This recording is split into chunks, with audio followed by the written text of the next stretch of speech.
Hello అండి. Actually నాకు first time కొంచెం టెన్షన్‌గా ఉంది. వై అంటే ఈ మూవీ యాక్చువల్లీ నాకైతే ఒక ఎమోషనల్ జర్నీ. నేను ఎప్పుడు అంటే పెద్ద నేను మూవీ తీసిన పని అయిపోయింది అనగానే నేను ఆహ్, అన్ అంటే మిగతా విషయాలు చాలా విషయాలు నేను పట్టించుకునేవాడిని కాదు. అంటే పబ్లిసిటీ అవి ప్రొడ్యూసర్స్ చూసుకుంటారని. ఇప్పుడు కూడా అదే జరుగుతుంది. ప్రొడ్యూసర్స్ దత్తు గారు, కిరణ్ గారు అండ్ అంటే వాళ్ళ గురించి నేను చెప్పక్కర్లేదు మళ్ళీ కొత్తగా దత్తు గారి గురించి అది. టెన్షన్ ఎందుకంటే టెన్షన్ అనేది ఎందుకన్నానంటే నేను ఈ 2, 3 రోజుల నుంచి 2, 3 ఇంటర్వ్యూలకి వెళ్తుంటే అందరూ అంటే మీరు కొత్త అబ్బాయిని ఇంట్రొడ్యూస్ చేస్తున్నారు. ఒక లెగసీ ఫ్యామిలీ లేకపోతే కృష్ణ గారు మనవడు. మీకు టెన్షన్ లేదా? టెన్షన్ లేదా? టెన్షన్ లేదా? అని. అసలు నాకు టెన్షనే లేదు. నేను అది ఏమీ పట్టించుకోలేదు షూటింగ్ జరుగుతున్న రోజులు. ఎప్పుడూ పట్టించుకోలేదు. కానీ ఈ 2 రోజుల నుంచి నాకు గుర్తు వస్తుంది జేకే కోసం యాక్చువల్లీ. జయకృష్ణ తను సూపర్ యాక్టర్, నేను చెప్తున్నాను. మీకు సాంగ్స్ చూశారు మీరు, ట్రైలర్ చూశారు, మొత్తం అన్నీ రేపు మూవీ కూడా చూస్తారు మీరు. ఎమోషనల్ సీన్స్ అవి తను ఎలా చేశాడనేది నేను తనకు చాలాసార్లు చెప్పాను, మీరు పాస్ అయిపోయారు ఆల్రెడీ అని. తను కానీ రాషా కానీ నేను ఒక డైరెక్టర్గా చెప్తున్నాను, మీరిద్దరూ పాస్ అని ఎప్పుడో చెప్పాను నేను. నేను అలాగే చెప్తున్నాను. ఇతనేమి వచ్చి 1, 2 సినిమాలు చేసి వెళ్ళిపోయే హీరో ఏమీ కాదు. నేను మళ్ళీ మళ్ళీ చెప్తున్నా, తను ఇండస్ట్రీలో మహేష్ గారి లాగా ఒక 30 ఏళ్ళు ఉండిపోయే హీరో. అలాగే ఒకసారి అంటే ఫస్ట్ ఆర్టిస్టుల దగ్గరికి వస్తే రాషా అండ్ జేక్స్, రాషా కూడా ఏంటంటే తనకున్న కమిట్మెంట్ ఎలా ఉంటుందంటే తను ఏదో చెయ్యాలనే తపనైతే ఉంది. తను కూడా ఏదో పెద్ద ఫ్యామిలీ అనేది లేదు. వీళ్ళిద్దరినీ తీసుకుని జర్నీ నాకు చాలా అద్భుతంగా ఉంది సినిమా. శ్రీనివాస్ మంగాపురం అండ్ చాలా లొకేషన్లో షూట్ చేసామని. మధ్యప్రదేశ్ చందేరి వెళ్ళాము. ఫస్ట్ టైం నేను సౌత్ ఇండియా అక్కడ షూట్ చేయడం. చాలా కష్టం అక్కడికి వెళ్ళడం అంటే. జర్నీ కానివ్వండి, ఎయిర్పోర్ట్స్ 200 కిలోమీటర్స్ దూరం, ఆర్టిస్టులు వచ్చేవాళ్ళు వెళ్ళేవాళ్ళు. ఫస్ట్ టైం మన సౌత్ నుంచి వెళ్ళి అక్కడ షూట్ చేయడం. నాకు దత్తు గారు, కిరణ్ గారు కూడా అక్కడ నేను చెప్పిన వెంటనే లొకేషన్స్ బాగుంటాయి అక్కడ, మన సినిమా ఖచ్చితంగా సూట్ అవుతున్నాను కానీ నన్ను అక్కడికి పంపారు. అక్కడి నుంచి బళ్ళారి కంటిన్యూ షెడ్యూల్ చేశాము. ఓన్లీ ట్రావెలింగ్ అంతే, 1 డే గ్యాప్ ట్రావెలింగ్ అంటే అరేంజ్మెంట్స్, ప్రొడక్షన్ టీం కానివ్వండి అందరూ. బళ్ళారిలో షూటింగ్ చేసాము. మళ్ళీ అక్కడి నుంచి తిరుపతి వెళ్ళాము.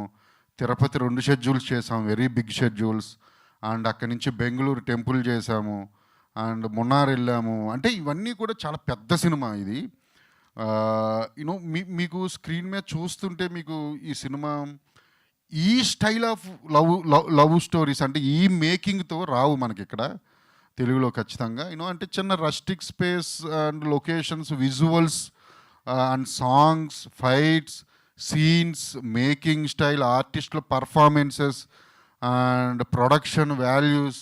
మీరు సినిమా చూస్తే చాలా పెద్ద సినిమా అనుకుంటా అనేటట్టే ఉంది. నిజంగా పెద్ద సినిమానే. అండ్ అంటే ఫస్ట్ జేక్స్ని ఇంట్రడ్యూస్ చేయాలి అన్నప్పుడు ఇంట్రడ్యూస్లు అవి ఏమీ అనొద్దు.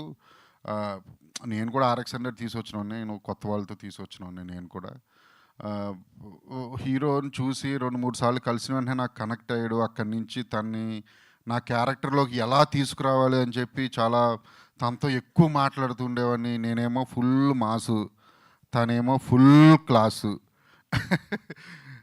ఎంత క్లాస్ అంటే యాక్చువల్లీ సెట్లో నాతోనే ఎక్కువ మాట్లాడు, ఇంకెవరితోనూ ఆల్మోస్ట్ నాకు తెలిసినందుగా ఎవరితో పెద్ద ఎక్కువ మాట్లాడేవాడు కాదు జేక్స్, నాతోనే. రాషా ఏమో ఎక్స్ట్రావర్ట్. అసలు తనైతే గలగల మాట్లాడుతూనే ఉంటుంది. ఈ క్యారెక్టర్స్ కూడా నేను అంటే స్టార్ట్ చేసిన షూటింగ్ కూడా మూవీలో కూడా అదే, తన ఎక్స్ట్రావర్ట్ క్యారెక్టర్. ఒక ఎపిసోడ్లో తినేమో వెరీ అంటే ఇంట్రావర్ట్ ఉంటాడు. తను కరెక్ట్గా సరిపోయింది. ఎప్పుడైతే షూటింగ్ వెళ్తూ ఉన్నాయో నా క్యారెక్టర్స్ ఒక్కొక్కళ్ళు ఎంటర్ అవుతూ ఉన్నారు. అంటే మూవీలో వెంకటప్పయ్య నాయుడుగా చేసిన మోహన్ బాబు గారు, స్వతంత్ర బాబు, లేకపోతే బ్రహ్మాజీ గారు, ఇంకా వాసుకి గారు ఉన్నారు, కిక్షామ్ ఉన్నాడు. సో మెనీ క్యారెక్టర్స్ ఉన్నాయి ఇందులో. సో నాకు అర్థమైపోయింది సినిమా నేను అనుకున్నట్టే వస్తుంది, నా క్యారెక్టర్లన్నీ నేను చూడగలుగుతున్నాను అని. నేను అప్పుడే అన్నాను సినిమా మీరు హ్యాపీగా ఉండొచ్చని కిరణ్ గారికి. ఆహ్, మోహన్ బాబు గారి గురించి కూడా చెప్పాలి. మోహన్ బాబు గారు ఫస్ట్ ఆయనతో స్టార్ట్ చేసిందే చందేరిలో స్టార్ట్ చేసాం. ఒక 1000 ఇయర్స్ టెంపుల్‌లో షూట్ చేసాం అది. అది కూడా ఫస్ట్ టైం అక్కడ షూట్ చేయడం. ఆహ్, అక్కడ ఎంటర్ అయ్యారు. తను లుక్ విషయంలో కానివ్వండి, ఆయన చూపించుకున్న శ్రద్ధ కానివ్వండి, తన క్యారెక్టర్ రావడానికి నాతో ఆయన డిస్కషన్ చేసింది కానివ్వండి, నాకు ఇంకా గుర్తుంది. ఆయనే కాదు నరేష్ గారు కూడా. నరేష్ గారు స్వతంత్ర బాబు క్యారెక్టర్ సూపర్‌గా ఉంటుంది. సూపర్బ్ అంటే సూపర్‌గా ఉంటుంది. ఇది ఎలా చెప్పాలో నేను వెళ్ళిన వెంటనే ఫస్ట్ నరేష్ గారికి సారీ సార్, నేను ఈ క్యారెక్టరైజేషన్ ఏంటి అంటే ఒక చెత్త పరమ భూ క్యారెక్టర్ సార్ అన్న. అంటే అలాగే అంటే మీకు పర్వాలేదా సార్? హే! యాక్టర్ అన్నాక ఏదైనా చేయాలి. నువ్వు నన్ను క్యారెక్టర్ కోసం వచ్చావు. నేను ఆ క్యారెక్టర్‌లో పరకాయ ప్రవేశం చేస్తా అన్నారు. సీరియస్‌గా చెప్తున్నాను సార్. మీకు అందరికీ సినిమా చూడండి. మీకు నరేష్ గారు కనిపిస్తే ఒట్టు. మీకు స్వతంత్ర బాబే కనిపిస్తాడు అక్కడ. నో నేను మధ్యలో కూడా ఒకసారి ఎప్పుడైనా చిన్న అది ఏదైనా షార్ట్ రాకపోతే నేను దగ్గరికి వెళ్తే నాది బోక్ క్యారెక్టర్ కదా నాకు గుర్తుంది. నేను నవ్వుకోలేక చచ్చేవాడిని. అంటే క్యారెక్టరైజేషన్ అది చాలా బాగుంటుంది. త్రూ అవుట్ ఉంటుంది సినిమా అంతా. అండ్ బ్రహ్మాజీ గారికి ఆయనకి కాంబినేషన్ సీన్స్ కూడా చాలా బాగుంటాయి. మోహన్ బాబు గారి గురించి చాలా మాట్లాడాలి. ఆయన నన్ను చాలా సపోర్ట్ చేశారు. చాలా అంటే చాలా. నువ్వు ఎన్ని రోజులు అంటే అన్ని రోజులు వస్తానా జై, నువ్వు ఎలా అంటే అలా చేస్తా అన్నారు. ఆయన అంత పెద్ద ఆర్టిస్టు అండ్ అంత పెద్ద లెజెండరీ యాక్టర్ అయినా, హీరో అయినా, ప్రొడ్యూసర్ అయినా, ఒక యూనివర్సిటీ ఓనర్ అయినా ఏ రోజు నా దగ్గర చూపించలేదని మా యూనిట్లో మా సెట్లో చూపించలేదు. అసలు ఎప్పుడూ చూపించలేదు. ఆయనకి ఎప్పటికీ నేను రుణపడి ఉంటాను మోహన్ బాబు గారికి. అలాగే ఎప్పటికీ మర్చిపోను కూడా ఆయన్ని. నేను ఎవరికైనా ఫస్ట్ సినిమా తర్వాత ఐ లవ్ యూ చెప్పాలంటే ఇద్దరికి చెప్తా. ఒకటి అది మా హీరోకి, 2 మోహన్ బాబు గారికి. తను నాకు చాలా సపోర్ట్ చేశారు నన్ను. అలాగే జేక్స్ కూడా రాషా వీళ్ళిద్దరి పెయిర్ బాగుంటుంది. స్టోరీ బాగుంటుంది అండ్ మేకింగ్ బాగుంటుంది. ఎమోషన్స్ అదిరిపోతాయి. సాంగ్స్ మీరు చూసారు, ఇంకా 2 సాంగ్స్ ఉన్నాయి. మ్యూజికల్ సినిమా, ఫైట్స్ అదిరిపోతాయి. బ్యాక్గ్రౌండ్ స్కోర్ నెక్స్ట్ లెవెల్, అసలు నెక్స్ట్ లెవెల్ ఉంటుంది. ఇది పక్కా అంటే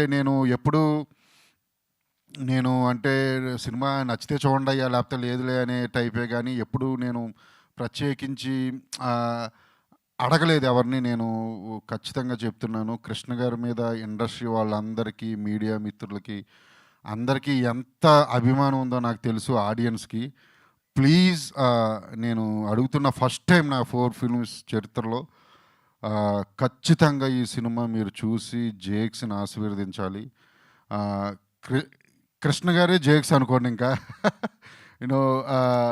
ఖచ్చితంగా చూడాలి మీరు. చాలా బాగుంటుంది. మీరు 10th మినిట్టే ఇన్వాల్వ్ అయిపోతారు సినిమాలో. చూడడం స్టార్ట్ చేసిన అంటే చిన్న రియలిస్టిక్ స్పేస్లో ఉంటుంది సినిమా.